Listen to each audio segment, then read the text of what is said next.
Hi everyone, welcome back to my YouTube channel. ಇನ್ನೂ subscribe ಆಗಿಲ್ಲ ಅಂದರೆ ಬೇಗ ಸಬ್ಸ್ಕ್ರೈಬ್ ಮಾಡ್ಕೊಳ್ಳಿ.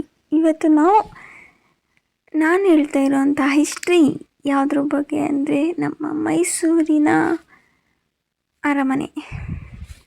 ಸೊ ಈ ಅರಮನೆ ಅಂಬಾವಿಲಾಸ್ ಅರಮನೆ ಮೈಸೂರು ನಗರದಲ್ಲಿರುವ ಅನೇಕ ಅರಮನೆಗಳಲ್ಲಿ ಮುಖ್ಯವಾದ ಅರಮನೆ. ಮೈಸೂರು ಅರಮನೆಗಳ ನಗರ ಎಂದು ಕರೆಯಲ್ಪಡುತ್ತದೆ. ಮೈಸೂರು ಅರಮನೆ ಎನ್ನುವಾಗ ಸಾಮಾನ್ಯವಾಗಿ ಮುಖ್ಯ ಅರಮನೆಯಾದ ಅಂಬಾವಿಲಾಸವನ್ನು ನಿರ್ದೇಶಿಸಿ ಹೇಳಲಾಗುತ್ತದೆ. ಇದು ಇಂದಿನ ಮೈಸೂರು ಸಂಸ್ಥಾನದ ಒಡೆಯರ್ ವಂಶದ ಅರಸರ ನಿವಾಸ ಹಾಗೂ ದರ್ಬಾರು ಶಾಲೆಯಾಗಿದ್ದಿತ್ತು. ಈ ಅರಮನೆಯ ನಿರ್ಮಾಣ ಪ್ರಾರಂಭಿಸಿದ್ದು 1897ರಲ್ಲಿ. ನಿರ್ಮಾಣ 1912ರಲ್ಲಿ ಮುಗಿಯಿತು. ಮೈಸೂರಿನ ಪ್ರವಾಸಿ ಆಕರ್ಷಣೆಗಳಲ್ಲಿ ಮುಖ್ಯವಾದ ಸ್ಥಳಗಳಲ್ಲಿ ಮೈಸೂರು ಅರಮನೆಯೂ ಒಂದು. ಈಗಿರುವ ಮೈಸೂರು ಅರಮನೆಯ ಜಾಗದಲ್ಲಿ ಮರದಿಂದ ನಿರ್ಮಾಣ ಅರಮನೆ ಇತ್ತು. ಮರದ ಅರಮನೆಗೆ ಬೆಂಕಿ ಬಿದ್ದು ಸುಟ್ಟು ಹೋಗಿ ನಂತರ ಈಗಿರುವ ಅರಮನೆ ಕಟ್ಟಲು ಶುರು ಮಾಡುತ್ತಾರೆ. ಇದರ ಚರಿತ್ರೆ ಏನಪ್ಪ ಅಂದರೆ ಈ ವಿಡಿಯೋದಲ್ಲಿ ನಾನು ಫುಲ್ ಹೇಳ್ತೀನಿ, ಕೇಳಿ. ಮೊದಲು ಈ ಸಂಸ್ಥಾನದ ರಾಜಧಾನಿ ಶ್ರೀರಂಗಪಟ್ಟಣ ಆಗಿತ್ತು. 1799ರಲ್ಲಿ ಟಿಪ್ಪು ನಿಧನರಾದ ನಂತರ ಮೈಸೂರು ಅರಸರು ಶ್ರೀರಂಗಪಟ್ಟಣದಿಂದ ಮೈಸೂರಿಗೆ ಸ್ಥಳಾಂತರಗೊಳ್ಳುತ್ತಾರೆ. ಆಗಿನ್ನೂ 6 ವರ್ಷದ ಬಾಲಕನಾಗಿದ್ದ ಮುಮ್ಮಡಿ ಕೃಷ್ಣರಾಜ ಒಡೆಯರು 1897ರಲ್ಲಿ ಹಳೆಯ ಮರದ ಅರಮನೆಯಲ್ಲಿ ಮದುವೆ ನಡೆಯುತ್ತಿದ್ದ ಸಂದರ್ಭದಲ್ಲಿ ಬೆಂಕಿ ಬಿದ್ದು ಇಡೀ ಅರಮನೆ ಸುಟ್ಟು ಹೋಯಿತು. ನಂತರ ಅರಮನೆ ವಾಸಿಗಳು ಸಮೀಪದ ಜಗನ್ಮೋಹನ ಅರಮನೆಗೆ ಸ್ಥಳಾಂತರಗೊಳ್ಳುತ್ತಾರೆ. ಒಡೆಯರ್ ಅರಸು 18ನೇ ಶತಮಾನದಲ್ಲಿಯೇ ಇಲ್ಲಿ ಒಂದು ಅರಮನೆಯನ್ನು ಕಟ್ಟಿಸಿದ್ದರು. ಈ ಅರಮನೆ 1638ರಲ್ಲಿ ಸಿಡಿಲು ಹೊಡೆದು ಭಾಗಶಃ ಹಾಳಾಯಿತು.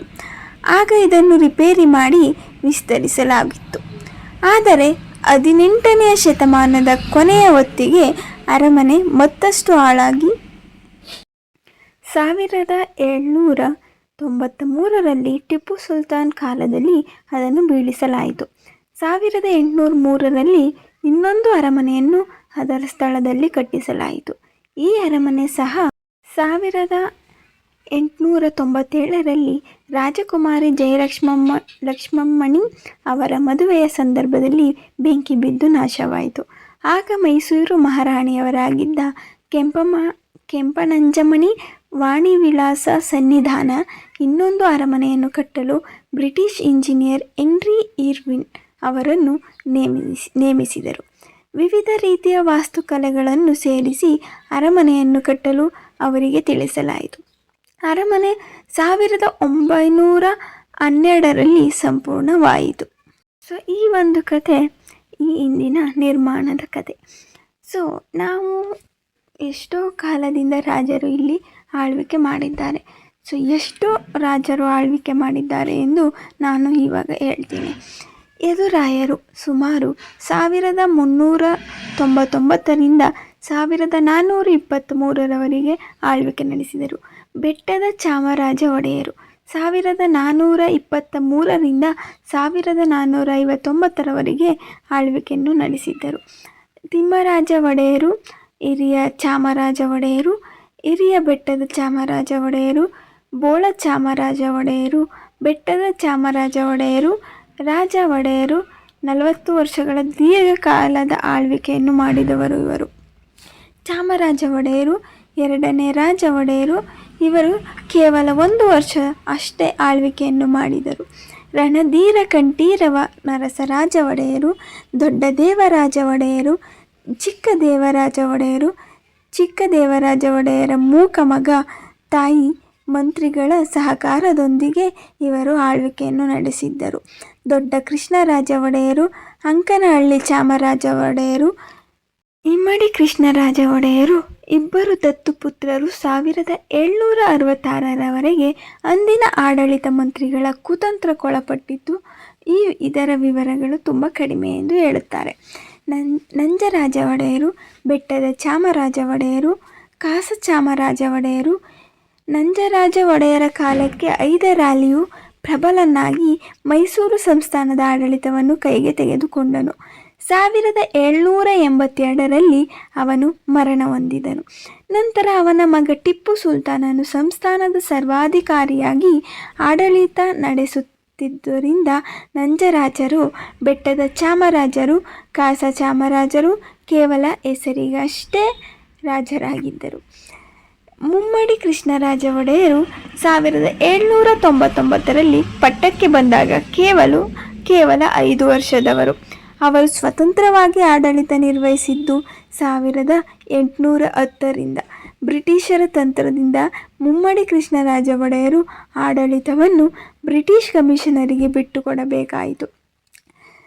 ಚಾಮರಾಜ ಒಡೆಯರು ತದನಂತರ ನಾಲ್ವಡಿ ಕೃಷ್ಣರಾಜ ಒಡೆಯರು, ಜಯಚಾಮರಾಜ ಒಡೆಯರು ಇವರು 1940ರಿಂದ ಪ್ರಜಾತಂತ್ರ ಸ್ಥಾಪನೆಯಾಗುವವರೆಗೂ ನಂತರವೂ ರಾಜ್ಯಪಾಲರಾಗಿ ನಾಡಿಗೆ ಸೇವೆ ಸಲ್ಲಿಸಿದರು. ಮದ್ರಾಸು ರಾಜ್ಯದ ರಾಜ್ಯಪಾಲರಾಗಿ ನಿವೃತ್ತರಾದರು. ಶ್ರೀಕಂಠದತ್ತ ನರಸಿಂಹರಾಜ ಒಡೆಯರು, ಒಡೆಯರ್ ಬಹದ್ದೂರ್ 20 ಫೆಬ್ರವರಿ 1953ರಿಂದ 10 ಡಿಸೆಂಬರ್ 2013ರವರೆಗೆ ಆಳ್ವಿಕೆ ನಡೆಸಿದರು. ಈಗ ಅಂದರೆ ವರ್ತಮಾನದಲ್ಲಿ ಯದುವೀರ್ ಕೃಷ್ಣದತ್ತ ಚಾಮರಾಜ ಒಡೆಯರು 28 ಮೇ 2015ರಿಂದ ಈಗಲೂ ಸಹ ಅವರು ಆಳ್ವಿಕೆಯನ್ನು ನಡೆಸುತ್ತಿದ್ದಾರೆ. ಸೊ ಈಗ ನಾವು ಇದರ ವಾಸ್ತುಶಿಲ್ಪದ ಬಗ್ಗೆ ಒಂದಷ್ಟು ಮಾತಾಡೋಣ. ಅರಮನೆಯ ವಾಸ್ತುಕಲೆಯ ಶೈಲಿಯನ್ನು ಸಾಮಾನ್ಯವಾಗಿ ಇಂಡೋ-ಸರಾಸೆನಿಕ್ ಶೈಲಿ ಎಂದು ವರ್ಣಿಸಲಾಗುತ್ತದೆ. ಮುಖ್ಯವಾಗಿ ಹಿಂದೂ, ಮುಸ್ಲಿಂ ಮತ್ತು ಗೋಥಿಕ್ ಶೈಲಿಯ ವಾಸ್ತುಕಲೆಗಳನ್ನು ಅರಮನೆಯ ನಿರ್ಮಾಣದಲ್ಲಿ ಉಪಯೋಗಿಸಲಾಗಿದೆ. ಕಲ್ಲಿನಲ್ಲಿ ಕಟ್ಟಲಾಗಿರುವ ಅರಮನೆಯಲ್ಲಿ 3 ಮಹಡಿಗಳಿದ್ದು, ಕೆಂಪು ಅಮೃತಶಿಲೆಯ ಗುಂಬಗಳು ಹಾಗೂ 145 ಅಡಿ ಎತ್ತರದ 5 ಮಹಡಿಗಳುಳ್ಳ ಗೋಪುರವನ್ನು ಅರಮನೆ ಹೊಂದಿದೆ. ಅರಮನೆಯ ಸುತ್ತಲೂ ದೊಡ್ಡ ಉದ್ಯಾನವಿದೆ. ಇಲ್ಲಿ ಇರುವ ದೇವಸ್ಥಾನಗಳು ಯಾವ್ಯಾವುದು ಅಂದರೆ, ಅರಮನೆಯ ಆವರಣದಲ್ಲಿ 12 ದೇವಸ್ಥಾನಗಳಿವೆ. 14ನೇ ಶತಮಾನದಲ್ಲಿ ಕಟ್ಟಿದ ಕೋಡಿ ಭೈರವನ ದೇವಸ್ಥಾನದಿಂದ ಹಿಡಿದು 1953ರಲ್ಲಿ ಕಟ್ಟಲಾದ ದೇವಸ್ಥಾನಗಳು ಸಹ ಇವೆ. ಇಲ್ಲಿರುವ ದೇವಸ್ಥಾನಗಳಲ್ಲಿ ಪ್ರಸಿದ್ಧವಾದ ಕೆಲವು ದೇವಸ್ಥಾನ ಯಾವುದೆಂದರೆ ಸೋಮೇಶ್ವರನ ದೇವಸ್ಥಾನ, ಲಕ್ಷ್ಮೀರಮಣ ದೇವಸ್ಥಾನ, ಆಂಜನೇಯ ಸ್ವಾಮಿ ದೇವಸ್ಥಾನ, ಗಣೇಶ ದೇವಸ್ಥಾನ, ಶ್ವೇತವರಹ ಸ್ವಾಮಿ ದೇವಸ್ಥಾನವಿದೆ. ಈ ಅರಮನೆಯಲ್ಲಿ ಆಯುಧ ಶಾಲೆಯೂ ಸಹ ಇದೆ. ರಾಜಮನೆತನದ ಸದಸ್ಯರು ಬಳಸುತ್ತಿದ್ದ ಆಯುಧಗಳನ್ನು ಇಲ್ಲಿ ಇಡಲಾಗಿದೆ. ಇಲ್ಲಿ ಚಾರಿತ್ರಿಕವಾದ ಅನೇಕ ಆಯುಧಗಳನ್ನು ಕಾಣಬಹುದು. 14ನೇ ಶತಮಾನದಲ್ಲಿ ಉಪಯೋಗಿಸಲ್ಪಡುತ್ತಿದ್ದ ಖಡ್ಗ, ಸುರಗಿ, ವ್ಯಾಘ್ರನಖ ಮೊದಲಾದ ಆಯುಧಗಳಿಂದ ಹಿಡಿದು 20ನೇ ಶತಮಾನದ ಪಿಸ್ತೂಲುಗಳು, ಬಂದೂಕುಗಳು ಮೊದಲಾದವನ್ನು ಇಲ್ಲಿ ಕಾಣಬಹುದು. ಮುಖ್ಯವಾಗಿ ಒಡೆಯರ್ ವಂಶದ ಪ್ರಸಿದ್ಧ ಅರಸು ರಣಧೀರ ಕಂಠೀರವ ಉಪಯೋಗಿಸಿದ್ದ ಖಡ್ಗಗಳಲ್ಲಿ ಒಂದಾದ ವಜ್ರಮುಷ್ಟಿ ಹಾಗೂ ಟಿಪ್ಪು ಸುಲ್ತಾನ್ ಮತ್ತು ಹೈದರಾಲಿ ಉಪಯೋಗಿಸುತ್ತಿದ್ದ ಖಡ್ಗಗಳಲ್ಲಿ ಕೆಲವನ್ನು ಇಲ್ಲಿ ಕಾಣಬಹುದು. ಸೊ ಮೈಸೂರಿನ ಅಂಬಾವಿಲಾಸ ಅರಮನೆಯು ಕಲೆ, ವಾಸ್ತುಶಿಲ್ಪ ಮತ್ತು ಅಮೂಲ್ಯ ವಸ್ತುಗಳ ಅದ್ಭುತ ಸಂಗ್ರಹಾಲಯವಾಗಿದೆ. ಈ ಅರಮನೆಯು ಭಾರತೀಯ, ಹಿಂದೂ, ಇಸ್ಲಾಮಿಕ್ ಮತ್ತು ಗೋಥಿಕ್ ಶೈಲಿಗಳ ಮಿಶ್ರಣವಾಗಿದೆ. ಈ ಅರಮನೆಯಲ್ಲಿರುವ ಪ್ರಮುಖ ಅಮೂಲ್ಯ ವಸ್ತುಗಳು ಯಾವುದೆಂದರೆ ದರ್ಬಾರ್ ಹಾಲ್. ಇದು ಅರಮನೆಯ ಅತ್ಯಂತ ಭವ್ಯವಾದ ಸ್ಥಳವಾಗಿದ್ದು, ಅಲಂಕಾರಿಕ ಕಮಾನುಗಳು ಮತ್ತು ಕಂಬಗಳನ್ನು ಹೊಂದಿದೆ. ಇಲ್ಲಿ ರಾಜಮನೆತನದ ಸಭೆಗಳು ನಡೆಯುತ್ತಿದ್ದವು. ಕಲ್ಯಾಣ ಮಂಟಪ. ಇದು ಅಷ್ಟಕೋನೀಯ ಆಕಾರದ ಮಂಟಪವಾಗಿದ್ದು, ಸುಂದರವಾದ ಬಣ್ಣದ ಗಾಜಿನ ಗುಮ್ಮಟವನ್ನು ಹೊಂದಿದೆ. ಇದರ ನೆಲಹಾಸು ಅತ್ಯಾಕರ್ಷಕ ಮೊಸಾಯಿಕ್ ಕಲೆಗಳಿಂದ ಅಲಂಕೃತವಾಗಿದೆ. ಭಿತ್ತಿ ಚಿತ್ರಗಳು. ಅರಮನೆಯ ಗೋಡೆಗಳ ಮೇಲೆ ರಾಜಮನೆತನದ ಭವ್ಯ ಮೆರವಣಿಗೆಗಳು, ದಸರಾ ಆಚರಣೆಗಳು ಮತ್ತು ಸಾಂಸ್ಕೃತಿಕ ದೃಶ್ಯಗಳನ್ನು ಚಿತ್ರಿಸುವ ಅಮೂಲ್ಯ ಚಿತ್ರಕಲೆಗಳಿವೆ. ಸಿಂಹಾಸನ. ದಸರಾ ಸಮಯದಲ್ಲಿ ಪ್ರದರ್ಶಿಸಲಾಗುವ ಚಿನ್ನದ ಸಿಂಹಾಸನವು ಅರಮನೆಯ ಅತ್ಯಂತ ಅಮೂಲ್ಯವಾದ ವಸ್ತುಗಳಲ್ಲಿ ಒಂದಾಗಿದೆ. ವಾಸ್ತುಕಲೆ. 7 ವಿಶಾಲವಾದ ಮತ್ತು 2 ಚಿಕ್ಕ ಕಮಾನುಗಳು, ಸುಂದರವಾದ ಕೆತ್ತನೆಗಳು ಮತ್ತು ಗುಮ್ಮಟಗಳು ಅರಮನೆಯ ವಾಸ್ತುಶಿಲ್ಪದ ಭವ್ಯತೆಯನ್ನು ಹೆಚ್ಚಿಸುತ್ತವೆ. ವಿವಿಧ ಸಂಗ್ರಹಗಳು. ಇಲ್ಲಿ ರಾಜಮನೆತನದವರು ಬಳಸುತ್ತಿದ್ದ ಬಟ್ಟೆಗಳು, ಆಯುಧಗಳು, ಪೀಠೋಪಕರಣಗಳು ಮತ್ತು ಕಲಾಕೃತಿಗಳ ಅಪೂರ್ವ ಸಂಗ್ರಹವಿದೆ. ಈ ಅಂಬಾವಿಲಾಸ ಅರಮನೆಯು ಕೇವಲ ಒಂದು ಕಟ್ಟಡವಲ್ಲ, ಅದು ಕರ್ನಾಟಕದ ಇತಿಹಾಸ ಮತ್ತು ಕಲೆಯ ಕನ್ನಡಿಯಾಗಿದೆ. ಹಾಗೆ ಇದರಲ್ಲಿ ಇನ್ನೊಂದು ವಿಶೇಷ ಏನೆಂದರೆ ಮೈಸೂರು ದಸರಾ ದೀಪಾಲಂಕಾರವು ವಿಶ್ವವಿಖ್ಯಾತವಾಗಿದ್ದು ನಾಡಹಬ್ಬದ ಪ್ರಮುಖ ಆಕರ್ಷಣೆಯಾಗಿದೆ. ಈ ಬಾರಿಯ 2024 ಹಾಗೂ 2025 ದಸರಾ ದೀಪಾಲಂಕಾರದ ಬಗ್ಗೆ ಸಂಪೂರ್ಣ ಮಾಹಿತಿಯನ್ನು ನಾನು ಈಗ ನೀಡುತ್ತೇನೆ. ದಸರಾ ದೀಪಾಲಂಕಾರವು ಸಾಮಾನ್ಯವಾಗಿ 21 ದಿನಗಳ ಕಾಲ ಮೈಸೂರು ನಗರವನ್ನು ಬೆಳಗಲಿದೆ. ಈ ಬಾರಿ ಸುಮಾರು 130ರಿಂದ 136 ಕಿಲೋಮೀಟರ್ ಉದ್ದದ ರಸ್ತೆಗಳಲ್ಲಿ ದೀಪಾಲಂಕಾರ ಮಾಡಲಾಗಿದೆ. ನಗರದ ಪ್ರಮುಖ 118 ವೃತ್ತಗಳಲ್ಲಿ ಆಕರ್ಷಕ ದೀಪಾಲಂಕಾರ ವ್ಯವಸ್ಥೆ ಮಾಡಲಾಗಿತ್ತು. ಅಂದಾಜು 80ಕ್ಕೂ ಹೆಚ್ಚು ವಿವಿಧ ರೀತಿಯ LED ಬಲ್ಬ್ಗಳಿಂದ ಮಾಡಿದ ಪ್ರತಿಕೃತಿಗಳು ಆಕರ್ಷಿಸುತ್ತವೆ. ಮೈಸೂರು ಅರಮನೆಯು 1 ಲಕ್ಷಕ್ಕೂ ಹೆಚ್ಚು ಗೋಲ್ಡನ್ ಬಲ್ಬ್ಗಳಿಂದ ಬೆಳಗುತ್ತದೆ.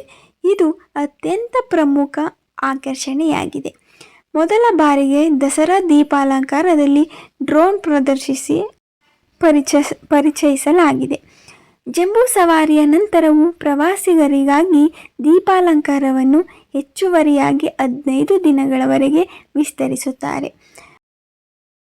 ಈ ಅರಮನೆಯನ್ನು ನೀವು ಪ್ರವೇಶ ಮಾಡಬೇಕು ಎಂದರೆ ಸಮಯ ಏನೆಂದರೆ ಅರಮನೆಯ ಭೇಟಿಯ ಸಮಯ ದಿನನಿತ್ಯ ಬೆಳಗ್ಗೆ 10ರಿಂದ ಸಂಜೆ 5:30ರವರೆಗೆ.